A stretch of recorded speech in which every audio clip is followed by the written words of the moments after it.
So the Support Zone ran their final Let's Talk campaign for Semester 1, where we focused on abolishing the stigma around mental health, the importance of happiness, and recognising perfectionism. As well as this, Nightline has officially been launched, available on Wednesdays and Fridays if you need to talk to someone at night. We'll be recruiting for volunteers next semester, so if you're interested, please email ussu.nightline@surrey.ac.uk. The Centre for Wellbeing have launched the Big White Wall for 24/7 online peer support, and they've also extended their opening hours on a Wednesday until 8 p.m. We hope you have a really nice time off, and we'll see you in January. Merry Christmas. So last week we had Interfaith Week, which was a collaboration between the Community Zone and the Voice Zone, where we looked to celebrate the diversity of our students with 3 key events. The first being a discussion panel amongst representatives from a variety of faiths, the second being a community garden project where we redeveloped a garden in Park Barn, and the final one being a session run by the chaplains of the university on food, festivals and fashion within faith. So good news for those of you who are worried about the revision period, because we can now confirm that Simply Fresh will be open 24 hours a day between the 8th and the 19th of January. And while many of you may have heard of Get Giving Food, which is our campaign to collect food for those in need, this year we are relaunching it as Get Giving Guildford, because we've teamed up with Pillow in the Park, who collect waterproofs and sleeping bags for the homeless. So you may have noticed the trolleys that have appeared around campus. And if any of you have any spare food or waterproofs or sleeping bags, please put them in the trolleys so that they can go to a good cause. So that's what's been going on in the Community Zone recently, and I want to take this opportunity to wish you all an amazing holiday. And for those of you who aren't going home during the Christmas period, look out for our Christmas events planner, which will have details of all the events going on around Guildford over the Christmas period.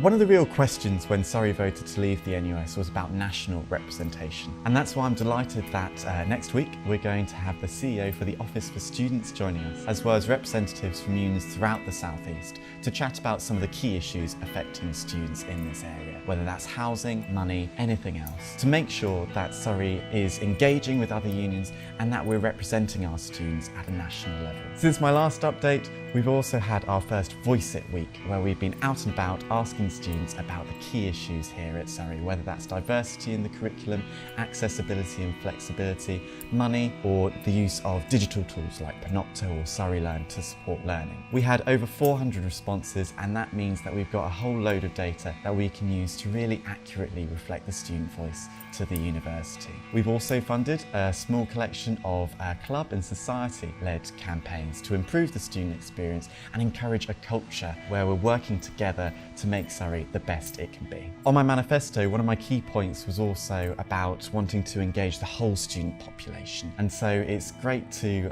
now be working with the Doctoral College to kickstart a review into how PhD students support teaching, to make sure that if you're an undergrad student being taught by a PhD student, you're getting the best possible experience, and that PhD students are fairly rewarded and supported in the work that they do. This past month we had our first main campaign from the Activity Zone, This Girl Can, where throughout the week we had over 500 participants get involved. The week culminated with our student takeover at Surrey Sports Park, where we closed off the sports park to the general public for the evening and kept it open for just female students. We had loads of activities going on, and it was a fantastic way to end such a great week. We've also started this month our Team Surrey Spotlight and Society Spotlight, where we are showcasing the great things that students do as part of sports clubs and societies throughout the year. One of my manifesto points was to showcase more student activity around campus. Since summer, I've been working with the university marketing department to produce banners for societies and for sports clubs. We're in the final stages of producing this content. Keep an eye out for it around campus early in second semester. The Living at the Limit campaign that we launched last year actioned us to push for more purpose-built student accommodation in Guildford. However, with the Guildford Borough Council, there's been a lot of talk of support for student accommodation, but unfortunately, no action. And then rejecting several plans for purpose-built student accommodation in Guildford earlier this month,